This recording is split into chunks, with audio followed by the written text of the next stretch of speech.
உள்ளத்தை எழுத்தான்னு ஒரு படம் இருக்குது, நீங்கள் எல்லாம் பார்த்துருப்பீங்க. அதனுடைய கிளைமேக்ஸ் காட்சி வரும்பொழுது கவுண்டமணி சொல்லுவார், யோ மில்ட்ரி நீ எங்கேயா இங்கே அப்படிங்கிற மாதிரி. அதே மாதிரி தான் இந்த நிகழ்வு நம்ம எதிர்பார்க்கும் பொழுது அப்படி தான் கேட்க தோணுது. ரஞ்சித்னா எந்த ரஞ்சித்து? இவர் வந்து சிந்து நதி பூவெலாம் நடிச்சிருக்காரு, அப்போல்லாம் ரொம்ப ஃபேமஸ் தான். பட் நடுவில் சர்ச்சையில் மாட்டிக்கிட்டார். ஒரு படம் எடுத்தார் கவுண்டம்பாளையம் அப்படின்னு சொல்லிட்டு, அது நிறைய சர்ச்சையில் கடந்து தான் அந்த படம் வந்துச்சு. வந்து வெற்றி பெற்றுச்சா என்னங்கிறது அது அவருக்கு தான் தெரியும்.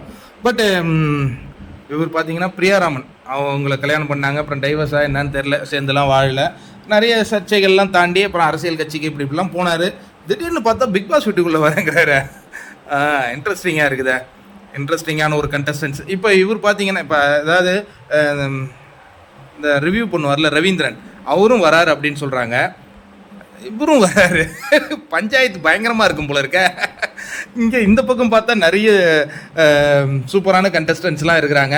அவங்களுக்குலாம் இவங்க மத்தியஸ்தம் பண்ணுவாங்களா என்னங்கிறதெல்லாம் பொறுத்திருந்து தான் பார்க்கணும். சேரனே பிக் பாஸ் வீட்டுக்குள்ளே வந்து அமைதியாக ஆகிட்டார். இவர் என்ன பண்ண போகிறாருங்கிறதெல்லாம் பொறுத்திருந்து பார்ப்போம் நண்பர்களே. ரஞ்சித் வருகிறார். எந்த ரஞ்சித்? கவுண்டம்பாளையம் ரஞ்சித்னு தான் சொல்லணுமா இப்போ? ஏன்னா எனக்கு சிந்து நதி பூ பிடிக்கும், ரொம்ப பிடிக்கும். பட் அப்போ இருந்த ரஞ்சித் வேற, இப்போ இயக்குனராலாம் மாறிட்டார். வாங்க ரஞ்சித், எப்படி இருக்குன்னு பார்ப்போம். அப்புறம் இன்னொரு முக்கியமான விஷயம் பேசணும் நண்பர்களே. அதாவது பிக் பாஸ் தொடங்குறதுக்கு முன்னாடி இந்த பிஆர் அதெல்லாம் யாருமே பேச மாட்டாங்க. ஆனால் பிக் பாஸ் வந்ததுக்கு பிறகு அந்த பிஆர் அப்படிங்கிற அந்த வார்த்தை வந்து பயங்கரமாக பேசப்படும். ஆனால் உள்ளே வரதுக்கு முன்னாடியே பிஆர்லாம் செட் பண்ணிட்டு வருவாங்களா என்னன்னு எனக்கு இன்னைய வரையும் எனக்கு தெரில.